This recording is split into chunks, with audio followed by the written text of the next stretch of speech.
The colony world of New Terra was dying. Commander Jake Morrison stood on the bridge of his small frigate, watching through the main viewport as purple and orange fire consumed the cities below. 3 moons hung in the sky above the burning planet, their pale light making the destruction look almost beautiful. It was not beautiful. It was murder. 2 million people lived on New Terra. Most of them were farmers and miners. They had families. They had children. They had dreams of building something new on this distant world. Now they had nothing. The Zathric fleet had made sure of that. Jake's hands gripped the arms of his captain's chair so hard his knuckles turned white. He wanted to fight. He wanted to fire every weapon his ship had at the alien vessels that circled the planet like vultures, but he knew it would be suicide. His frigate was small and old. The Zathric had 12 warships down there, each one 10 times larger than his vessel. If he attacked, they would destroy him in seconds. Then no one would know what happened here.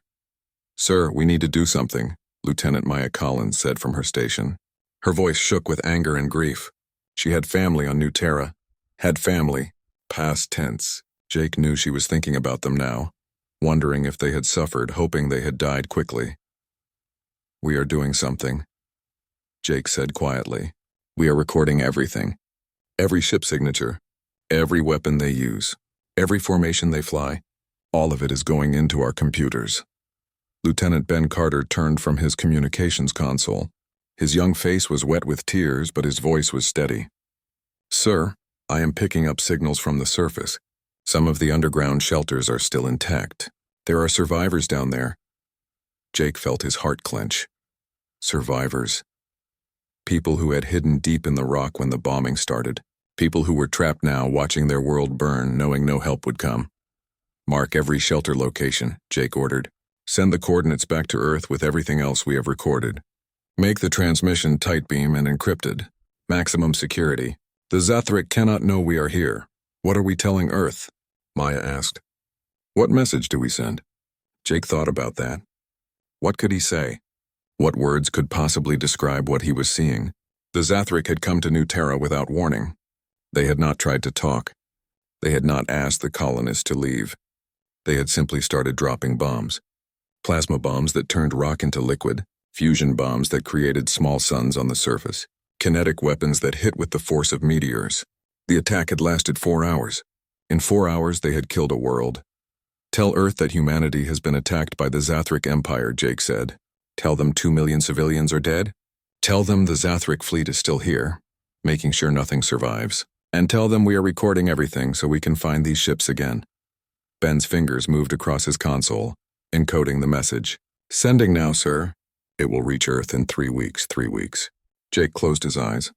In 3 weeks, Earth would know what happened. In 3 weeks, the politicians would argue about what to do. In 3 weeks, maybe they would decide to respond. But it would not matter to the people of New Terra. They would still be dead. "Sir, the Zathric fleet is moving," Maya reported. "They are breaking orbit. It looks like they are preparing to jump to light speed." Jake watched the alien ships gather into formation. They moved with casual grace like they had done this 1,000 times before. Maybe they had. The Zathric were an old race. They had been traveling the stars for 10,000 years. They ruled a huge empire that covered hundreds of worlds. They had destroyed other species before. Maybe they thought humans would be easy to break. Maybe they thought one dead colony would be enough to make humanity bow down. They were wrong about that. They were very wrong. "Follow them," Jake ordered. "Stay far back, but keep them on our sensors. I want to know where they go next." His crew looked at him with surprise. Following the Zathric fleet was dangerous. If they detected his ship, they would attack. But Jake did not care about danger anymore. He cared about making sure these aliens paid for what they had done. The frigate's engines hummed as they increased speed. Below them, New Terra continued to burn. The atmosphere was choked with ash and dust. The oceans were boiling from the heat of the bombs. Nothing would grow here for 1,000 years. The Zathric had not just killed the colonists. They had killed the planet itself. "Why did they do this?" Ben asked quietly. "We were not at war with them. We never attacked their territory." "We were expanding too fast," Jake said. "Human colonies were spreading into space the Zathric consider theirs. We were growing too strong too quickly. This was meant to be a lesson, a warning to stay small and afraid." "Some lesson," Maya said bitterly. "Yes," Jake agreed. "Some lesson. But I think the Zathrik are going to learn something too. They are going to learn that you do not attack humans and walk away. They are going to learn that we remember. We remember everything. And we never forgive. The Zathrik fleet jumped to faster than light speed, vanishing in flashes of blue-white light. Jake's frigate followed, jumping a few seconds later. The burning world of New Terra disappeared behind them, but the memory of it would not disappear. That memory would spread across all of human space. Every man and woman would see what the Zathrik had done. Every child would grow up knowing that aliens had murdered 2 million innocent people for no reason except pride. Jake thought about the future. He thought about what would come next. The Zathrik probably believed the attack on New Terra would make humans weak. They probably thought humanity would retreat back to its core worlds and hide. They were wrong. The attack on New Terra would not make humanity weak. It would make humanity angry. And an angry humanity was the most dangerous thing in the galaxy. He looked at his crew, young men and women who had joined the space service looking for adventure. Now they had seen war. Now they knew what evil looked like. Their faces were hard with determination. They understood what needed to happen next. Record a personal log entry, Jake said to the computer. Today the Zathrik Empire made a terrible mistake. They attacked humanity. They killed our people. They burned our world. They think this will make us afraid. They are wrong. This will make us strong. This will make us united. And this will make us remember. We will remember every person who died today. We will remember every ship that killed them. And one day, we will make the Zathrik pay for every single life they took. This I promise. This I swear. End log. The frigate traveled through the darkness between stars, carrying its message of death and its promise of vengeance back to Earth. The Galactic Council met on Axamar Prime, a massive space station that had hosted diplomatic meetings for 3,000 years. The station floated in neutral space, far from any single empire's control. Here, 47 different alien species gathered to discuss trade, resolve disputes, and maintain peace across the galaxy. Or at least that was the idea. Ambassador Lisa Green walked into the council chamber with her head held high. She was the senior human representative to the Galactic Council, a position she had held for 5 years. In that time, she had learned how the galaxy worked. She had learned that most alien species thought humans were children, young, naive, weak. She had accepted their condescension with patience, always playing the diplomatic game, always being polite. Today, she was done being polite. The council chamber was enormous. It had seats for representatives from all the major spacefaring civilizations. Most of those seats were filled today. Word had spread about what happened on New Terra. Everyone wanted to see how humanity would respond. Some probably hoped for entertainment. Lisa took her position at the human podium. Across from her, the Zathrik delegate waited. His name was Thexarin, and he was 8 feet tall with gray-scaled skin and 4 arms. He looked powerful and confident. Why would he not be confident? His species had ruled their section of space for 10,000 years. They had destroyed dozens of other civilizations. What was one human colony to them? The council speaker, an ancient being from a species Lisa could not pronounce, began the session. We gather to discuss the recent incident at the human colony designated New Terra. The Zathrik Empire claims the attack was justified under existing territorial agreements. Ambassador Green, you may present humanity's position. Lisa looked around the chamber. She saw curiosity on some alien faces, pity on others, but mostly she saw indifference. These species had seen wars come and go for millennia. They did not care about 2 million dead humans. Those humans were just numbers to them, statistics, not people. The Zathrik Empire attacked New Terra without warning, Lisa began. Her voice was calm and clear. They dropped bombs on civilian cities. They targeted farms, schools, hospitals. They killed 2 million men, women, and children in 4 hours. Then they burned the planet to make sure nothing survived. Thexarin made a sound that his translator turned into words. The humans were warned. Your colony was established in restricted space. We have territorial rights to that region dating back 7,000 years. Your people ignored proper protocols. They ignored our warnings. The attack was regrettable but necessary. Several council members nodded their agreement. One of them, a crystalline being named Vex from the Quellian Confederacy, spoke up. Ambassador Green, you must understand that your species is very new to galactic society. You have only been traveling faster than light for 90 years. That is nothing compared to most species here. Sometimes the young must learn hard lessons about respecting the old. Lisa felt anger burning in her chest, but she kept her face calm. So the Council's position is that the Zathric were justified in killing 2 million civilians? The Council's position, the speaker said carefully, is that territorial disputes must be resolved according to established law. The Zathric claim is supported by historical precedent. Your colony was in violation of those laws. I see, Lisa said quietly.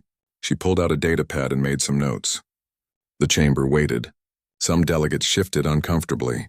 They sensed something was about to happen. Thexaren leaned forward. Your species should accept this outcome with grace, Ambassador Green.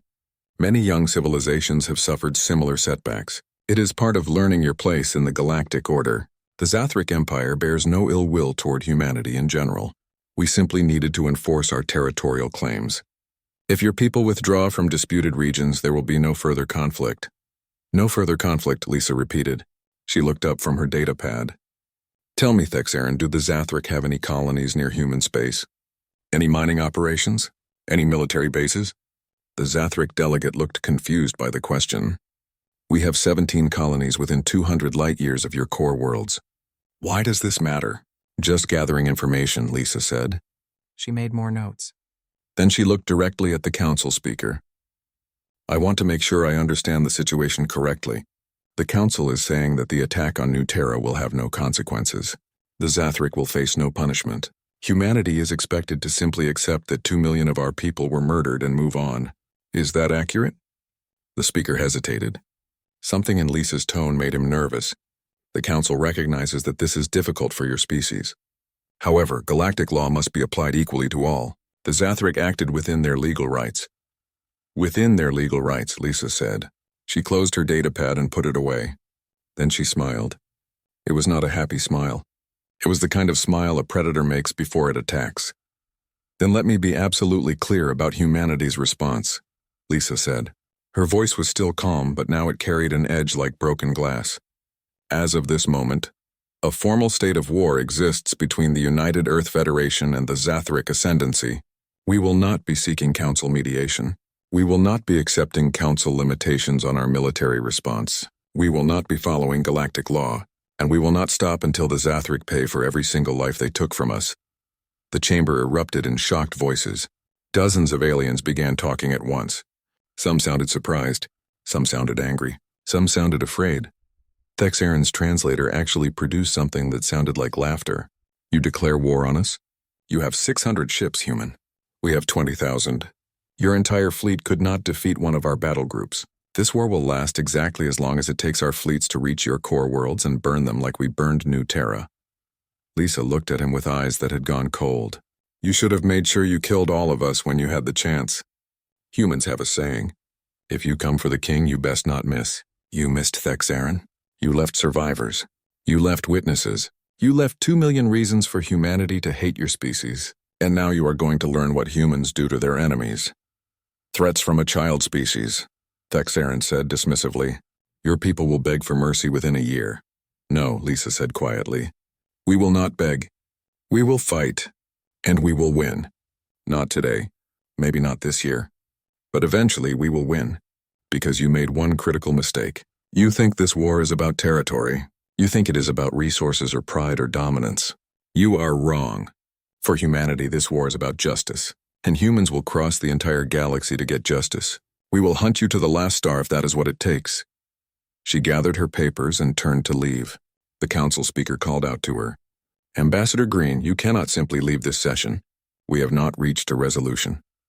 Lisa stopped at the doorway and looked back. There is nothing to resolve. The Zathric killed our people. The council said that was acceptable. Fine. Now humanity will respond in the way we see fit. And I promise you all this.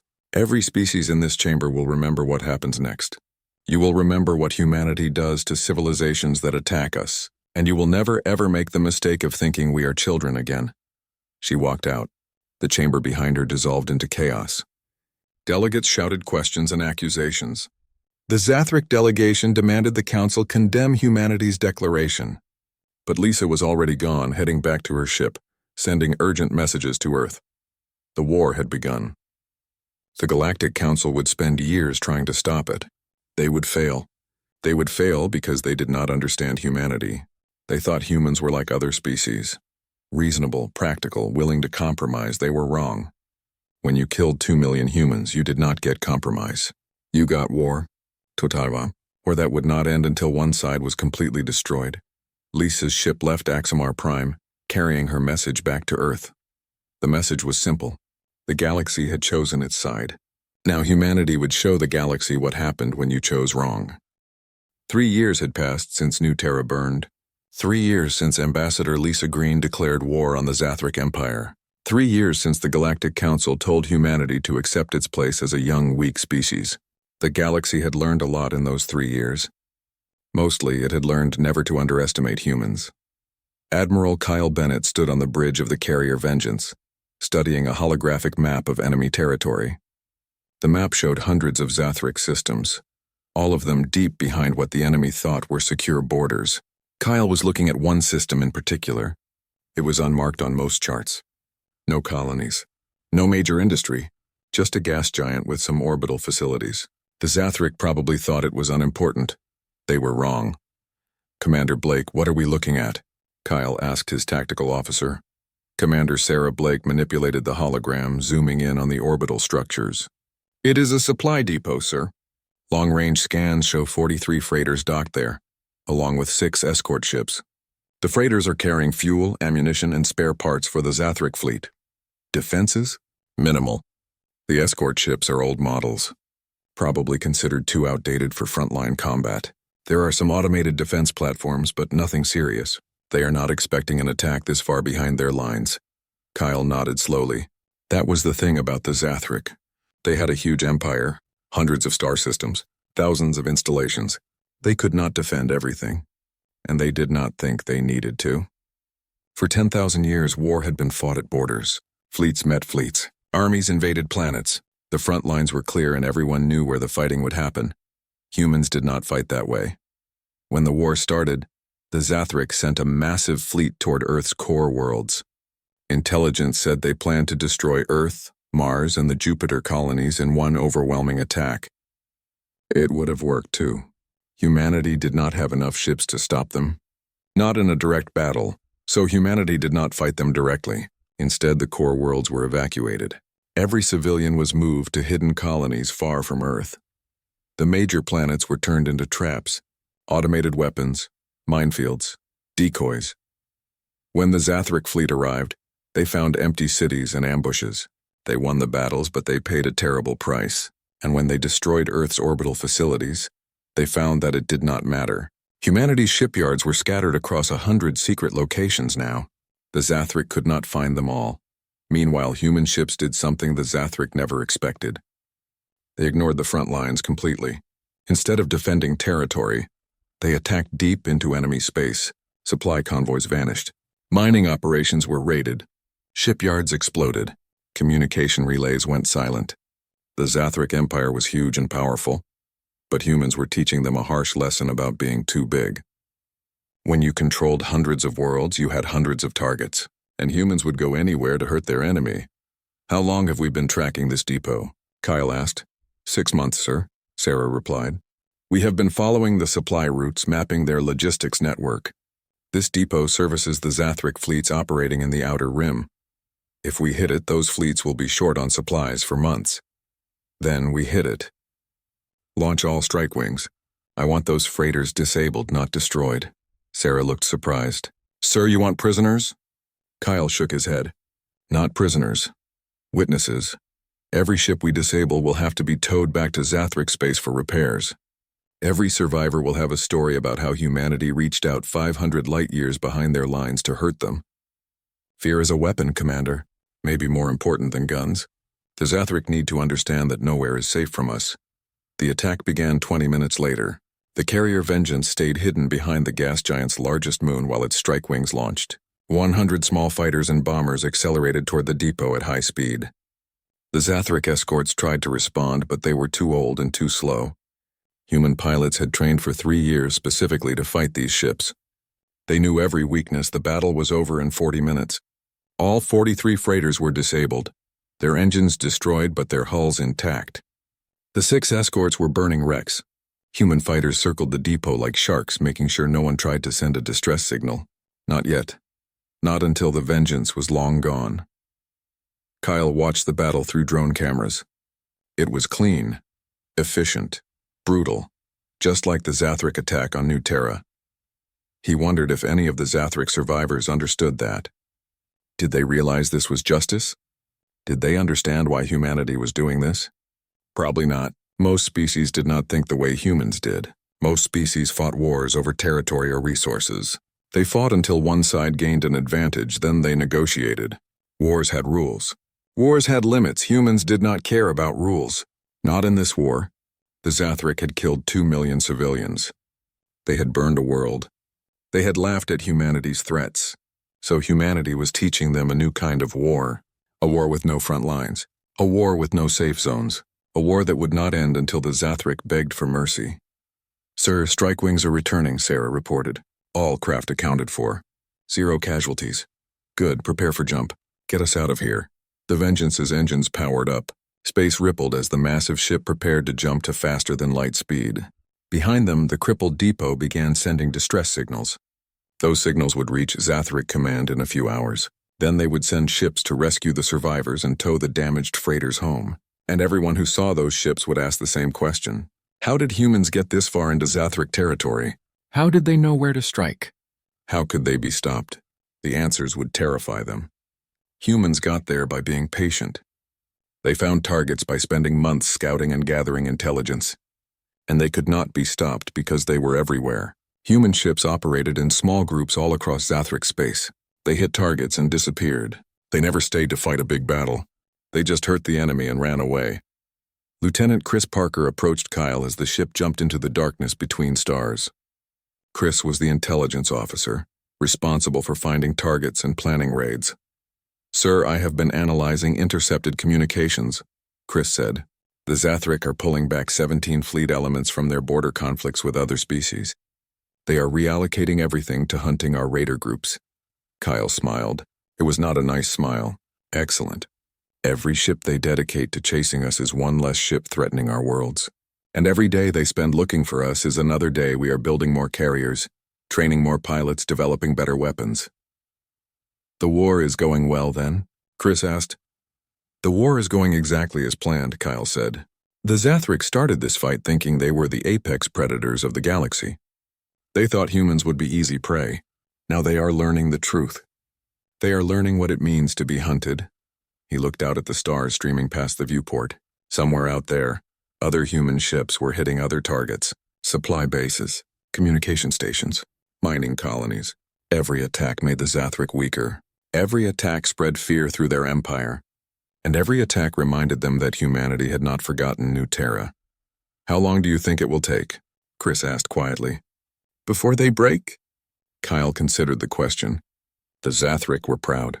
They had ruled their empire for 10,000 years. Breaking them would not be easy or quick. But it would happen. Eventually they would realize they could not win. Eventually they would understand that every day the war continued. They grew weaker while humanity grew stronger. 5 years, Kyle said finally. Maybe 10. But it will happen.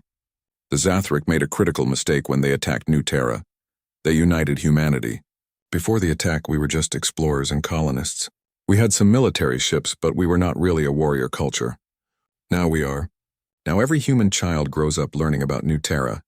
They learn about the 2 million people who died, and they grow up wanting to serve in the fleet so they can make the Zathric pay. The Zathric created their own worst enemy, and they will pay for that mistake with their empire.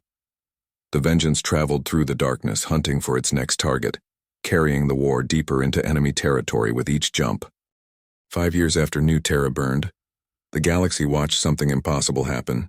The Zathric Empire, masters of war for 10,000 years, was losing to a species that had been traveling the stars for less than a century. The Galactic Council held emergency sessions trying to understand how this could be happening. They did not understand humans at all. Captain Rachel Torres commanded the destroyer Lightning Strike. Her ship was part of a special task force, 12 human vessels operating together in Zathric core territory. They had been hunting for something specific. For months, Human intelligence had been tracking communications, analyzing fleet movements, trying to find the big target, the target that would change everything. They found it.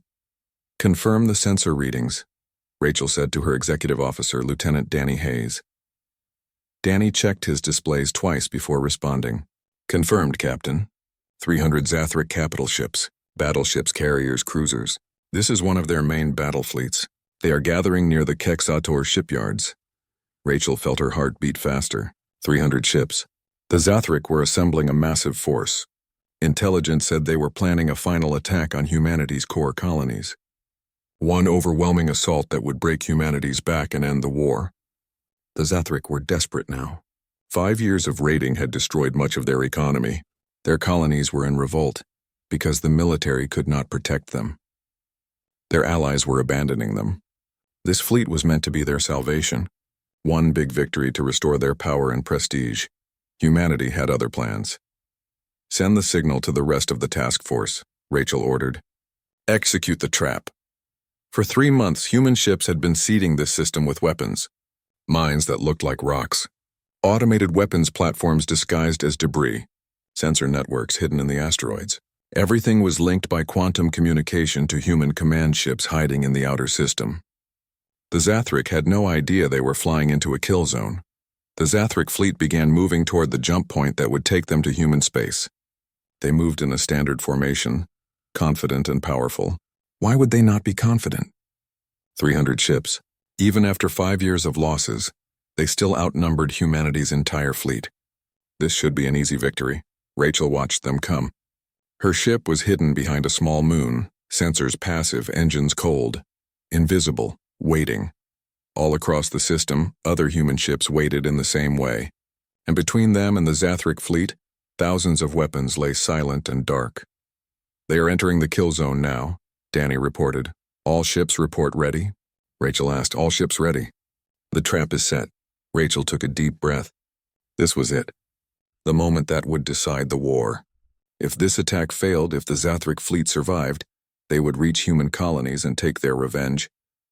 But if it succeeded, if humanity could destroy this fleet, the Zathric would be broken. They would never recover. Execute, Rachel said quietly. Space erupted with violence. Mines that had been drifting silent for months suddenly ignited with fusion fire. Weapons platforms that had been cold and dark opened up with railgun barrages and missile swarms. The Zathric fleet found itself in a cage of fire and metal. The enemy tried to respond. Their shields came up. Their point defense systems engaged. Their ships began evasive maneuvers.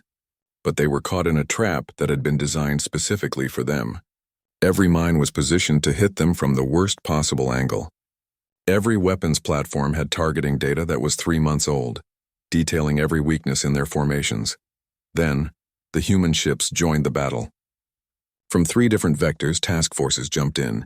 Rachel's lightning strike accelerated to attack speed, its missiles already launching. The destroyer was small compared to the Zathric battleships, but it did not need to be big. It just needed to be fast and smart and aggressive. Target the command ship, Rachel ordered. All weapons free. Lightning strike's missiles streaked across space. They were new designs developed during 5 years of constant war. Faster, smarter, harder to shoot down. The Zathric command ship tried to intercept them with defensive fire, but half the missiles got through. Explosions rippled across the battleship's hull. Its shields flickered and died.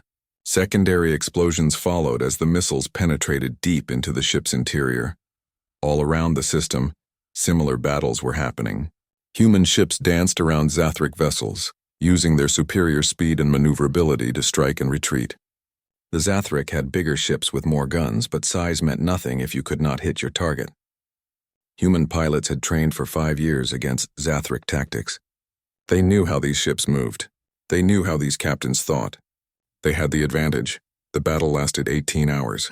It was brutal and chaotic and terrible. Ships on both sides died. Human destroyers were blown apart by Zathric plasma cannons. Zathric cruisers broke in half under missile barrages. Space filled with debris and escape pods and the silent dead.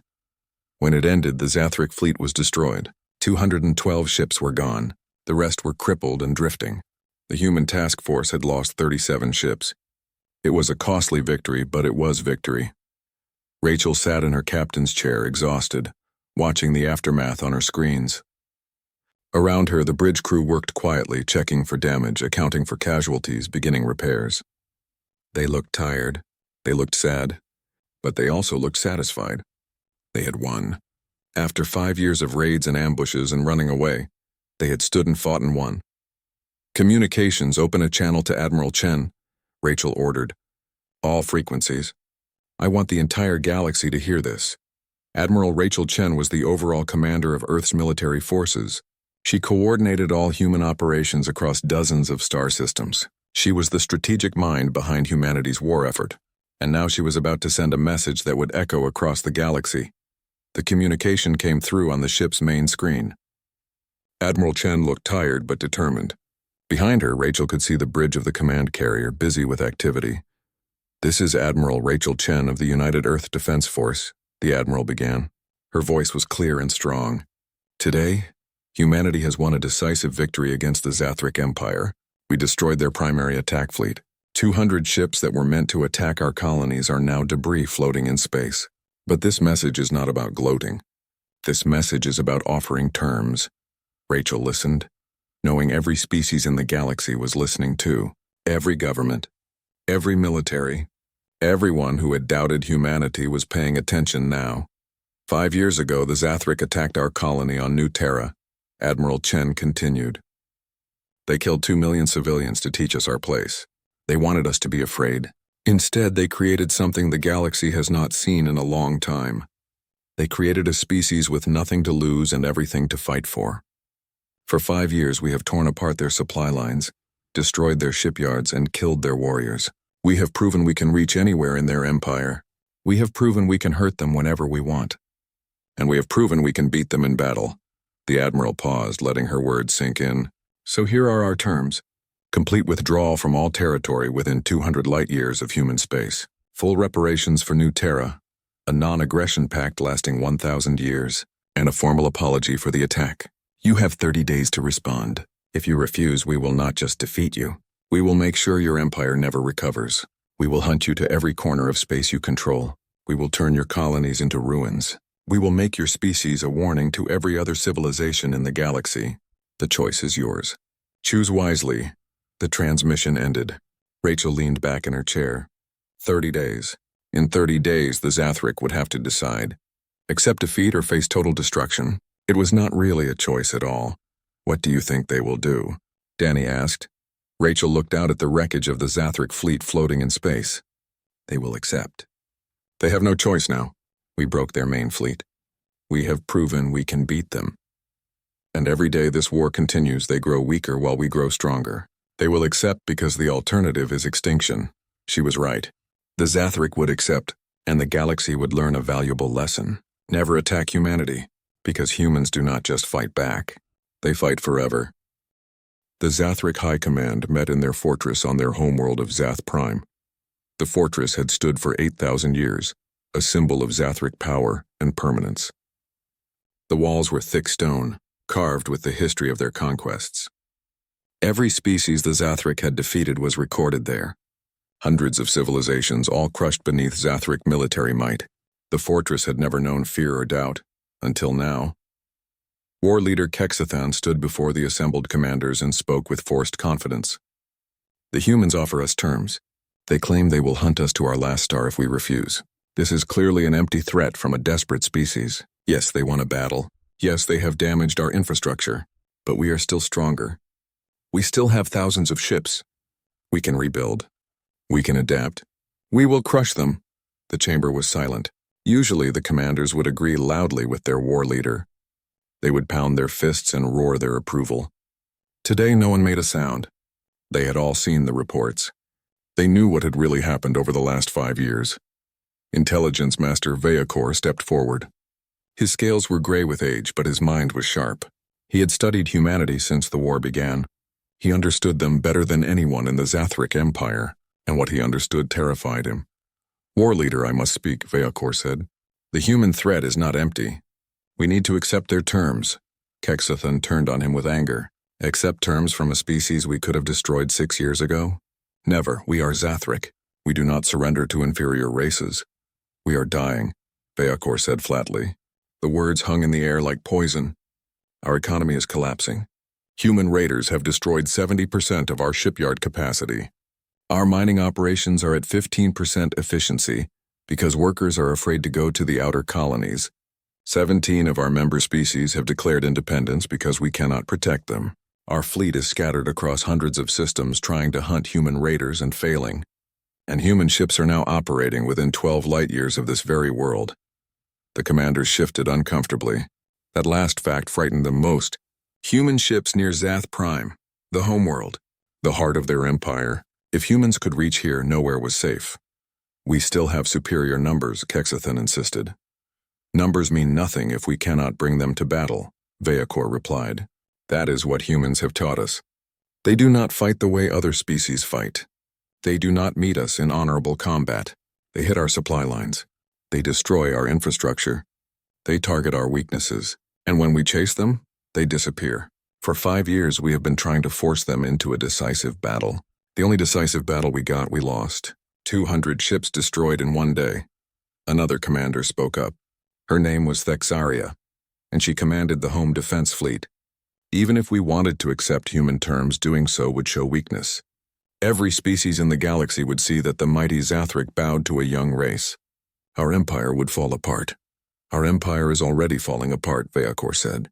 Accepting the terms might save what is left. The argument continued for hours. Some commanders wanted to fight. They argued that Zathric pride demanded they never surrender. Others wanted peace. They argued that pride was worthless if the empire was destroyed. Back and forth they went, unable to reach a decision. Finally, the eldest speaker entered the chamber. Thexaran was ancient even by Zathric standards. He had been a warrior, then a diplomat, then an ambassador to the Galactic Council. He had seen civilizations rise and fall. He had watched empires collapse and new ones emerge. And 6 years ago, he had been there when Ambassador Lisa Green declared war on the Zathric Empire. He had laughed at her threats. He was not laughing now. I was there when this war started, Thexaran said. His voice was old and tired. I stood in the Galactic Council chamber and dismissed human threats. I told them they were children. I told them their war would last as long as it took our fleets to reach their worlds. I was wrong about everything.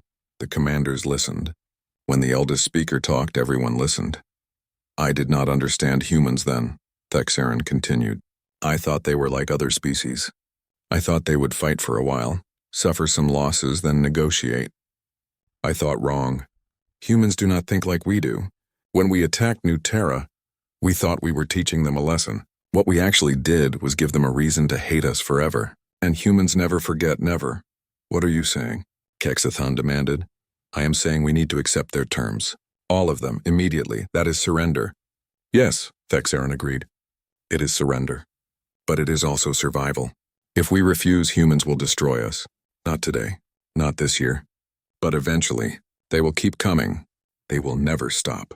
They will hunt us to our last star just like they promised. I believe that now. I believe they mean every word. The chamber fell silent again.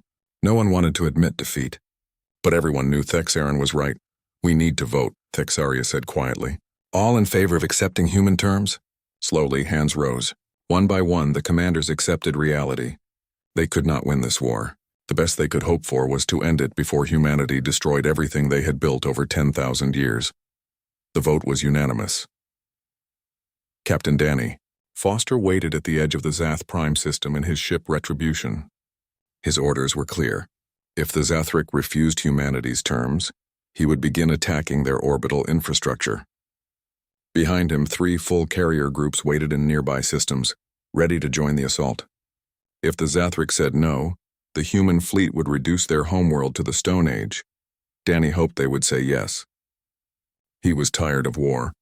They all were. But if the Zathric wanted to keep fighting, humanity would oblige them. Humans had learned how to be warriors over the last 5 years. They had learned how to hate. And they had learned that sometimes the only way to get justice was through absolute victory. The deadline approached. 10 hours left. 8 hours. 5 hours. Danny watched the clock and waited. On the 10th hour of the 30th day, a message arrived from Zath Prime. Danny read it once. Then again. Then a third time, hardly believing what he was seeing. Communications, verify this message, he ordered. Message verified, sir. It is authentic. Coming from the Zathric High Command. Danny read the message aloud to his bridge crew. The Zathric Ascendancy accepts humanity's terms in full. We acknowledge our error in attacking New Terra. We will withdraw from all disputed territories. We will pay reparations. We will sign the non-aggression pact. We ask only that this war end now, before both our species bleed themselves dry.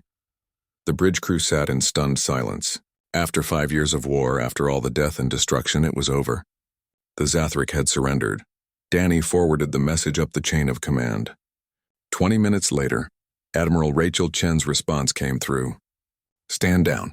The war is over. But the Admiral added a personal note that Danny made sure to include in his ship's log. Make sure the Zathric understand. We are not standing down because we are satisfied.